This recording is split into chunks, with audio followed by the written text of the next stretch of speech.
But all that work he put in for Herbert Gershon, as feared as he was a womanizer. He went hard on everybody, even the females. And as intelligent as he was lured out by a female.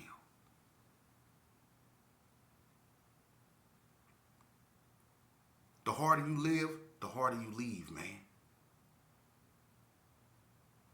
And let me clear something up too. Yesterday, the other day, when I was talking about, females and, hard females when it came to Vegas, it was one female I failed to mention, and I would be out of line if I didn't mention her. When you take people like Dana Dane, when you take people like Tracy Girl Bug, Dorothy Ann, and Tony Girl, and all those girls that come up out of Herbert Gershon, Messy J, you know what I mean? All them. It was, listen, one of the first females who I ever seen spray painted on the wall with R.I.P. up under it. Because you don't see too many females names spray painted on the wall with R.I.P. But one of the first female names I ever seen spray painted on the wall was Analo. Analo, and I failed to mention her Bad Mike baby sister. When it came from him, Analo wasn't no joke, man. Rest in peace, Analo. I forgot to mention her name, but when it came from the shoulders, everybody knew Analo wasn't no joke, man. Analo wasn't no joke. For real. But back to what I was saying. Let me explain something to you, man. You youngsters, and not just you youngsters, because you got dudes with gray hair that still think it's cool to want to be tough and want to be feared. Like I just said, that's one of the last things you want to be out here in these streets is feared. For real. What you seek to be is respected. Seek to be respected. And the way you do that is first by learning to respect yourself. It's best to be respected than be feared. Some people would rather be feared than loved. You see? The only person I fear is God. For real. That's the only person I fear. And I believe that's the only person anyone should fear is God. We are all imperfect creatures, man, susceptible to making mistakes, man. So I don't fear no one. And I don't want to be feared. No, I don't want to be feared. Oh, and another thing. I was asked about what do I think about dudes who go to the pen and become either Muslims or Christian so they don't have to, I guess, be involved with gangbanging, or why do people use religion to run away from their problems? I'm going to be honest with you. There's a lot of people that do that too, that got dirt on their name, and rather, deal with whatever they got to deal with. There's a lot of them that run up there and they start being Muslims or they start being devout Christians or so on and so forth, you know what I mean? I'm not saying everybody do that, but a lot of people do. Some even pervert religion to the point to where they turn religions into gangs. For real, like Dark Side Nation that was up in Ely. They was a bunch of gang-banging Muslims. And then the white streets, I'm going to tell you what the white streets did. The white streets, this is crazy, but the white streets got the administration to recognize Satanism as an official religion. They was up there worshiping the devil. So people use religion in prison for all sorts of stuff, but people do run to religion to try to get away from whatever problems they have within the gang culture or whatever. You know what I mean? But some people run to religion because that's all they have left. You see what I'm saying? I don't question people's motives as to why they join religion. I've been a Muslim. I've been a Christian. I've been a Satanist. I've been a Buddhist. I've studied all different type of religion, And I'm going to be honest with you. You know what I mean? I always found God in me. Whenever I sought God out, it always led back to me. You know. So when it comes to religion, you know, I'm kind of complicated. You know. But moving on, man. When I get my camera up, man, I'm gonna be bringing y'all some dope interviews with some dope individuals, man, and we're gonna be talking about all aspects of Las Vegas when it comes to not just gang culture, but the culture in general. You know, Vegas, you know, is it's basically losing its identity, and when it comes to Vegas natives, it's not that many of us that's true Vegas natives left, man. You know, and when I get my stuff up and going, man, I'm gonna be bringing y'all videos, man, that's gonna try to cover all aspects of that, man, so we can look at how Vegas used to be, you know, as opposed to how it is now. And I'm gonna tell you what Vegas used to be, what Vegas used to be, as opposed to it is now, how it is now, man. It's totally different, man.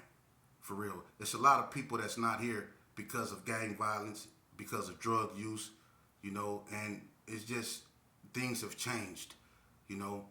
And I'm gonna be honest with you, banging in Vegas officially died in 2003, I think, when the Rolling 60s was indicted. Banging in Vegas, as we know it, really was gone then, because they didn't stop at, you know, just the Rolling 60s. When they indicted the Rolling 60s, they later on they went and got the Playboys. That's when they got Acom and Stem and all them. And then after they got them, they went and got Bookworm, Concrete, and all them from the north, you know. And then after all that, they went and got the Wicked Style Players. You see, so banging really in Vegas has been over with. Click banging took over, and even there to the point to where they didn't wipe themselves out, man. You know, everything is over with, man. You know, but the traditional gang banging in Vegas died really when the federal government indicted the Rolling 60s, man. Everything is over with, man. It's just remnants of what used to be. You lucky if you see a dude from the old school, you know. You lucky if you really see a Donna Street Crip that's really from Donna. You lucky if you run into a Gerson that actually was really from the Gerson, you know. You lucky, because it's over with, and that's sad because people just didn't get tired of banging. We wiped ourselves out. And the ones that's, you know, lucky to still be here, the vast majority of them is incarcerated, man. For real. You got the ones that's sitting around here with bad health, the ones that strung out on whatever, the ones that can't stay out of prison, and the ones that just can't get right, you know. But it's over with, man. And now our kids are going through the same thing that we went through, man. For real. And their kids are going through it.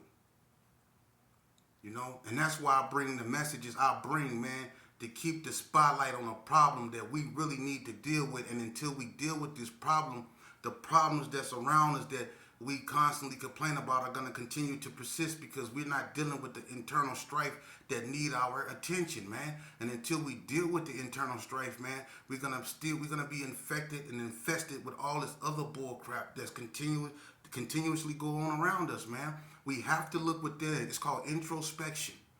We have to look within ourselves and deal with that, man. We have to deal with the self-infliction of our community. And until we do that, man, we're gonna continue to be the laughing stock of all other communities, because look at what we're doing on our own, man. Look at what we're allowing to go on, and we have the power to stop it. We just don't have the wanting, which is sad, because I feel I used to be a part of the problem, and I felt this is going on long enough. And when people like me start to speak the way I am, brother, we running out of time, for real, to get this right, man. We got to stop looking at women the way we look at women. We got to start respecting our women again. That's first and foremost, because we're not going to never do right by ourselves until we do right by her. We got to start respecting our women first and foremost, man. We got to quit blaming the white man for everything that go on in our community. What happened to our ancestors happened to our ancestors. But we keep crying for them. Our ancestors ain't crying no more. They want us to get up off our sorry behind and pick up what they carried and continue the struggle, man. We done became our own worst enemies, man. And I'm not saying everybody, but it's far too many of us, man. Our kids are running around in the street like feral dogs.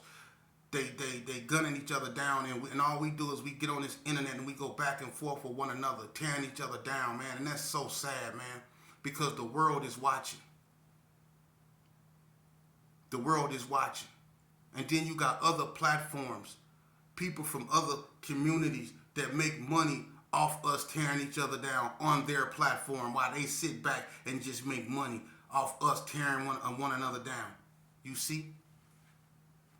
We just put money in other people's pockets off our imperfection. Like we keep the wheels spinning on the prison industry because we stare at each other's throat on the street. You see? We stay at each other's throat, and then now we at each other's throat on the internet, and people is making money off us. You see that? That's crazy. That's crazy. But we want everybody to respect us. Our own children don't even respect us. Look at how we act. We give people we don't like more attention than we do the people we love. We give the people we don't like more attention than the people we love. How backwards is that, man? How backwards is that?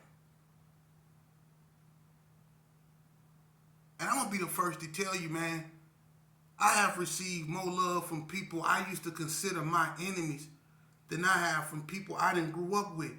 It's a lot of people that I have grew up with that support what I do. But man, I would be lying if I didn't tell you that the people that I consider my enemy have been support me way 1,000 times more than the people that I thought really loved me.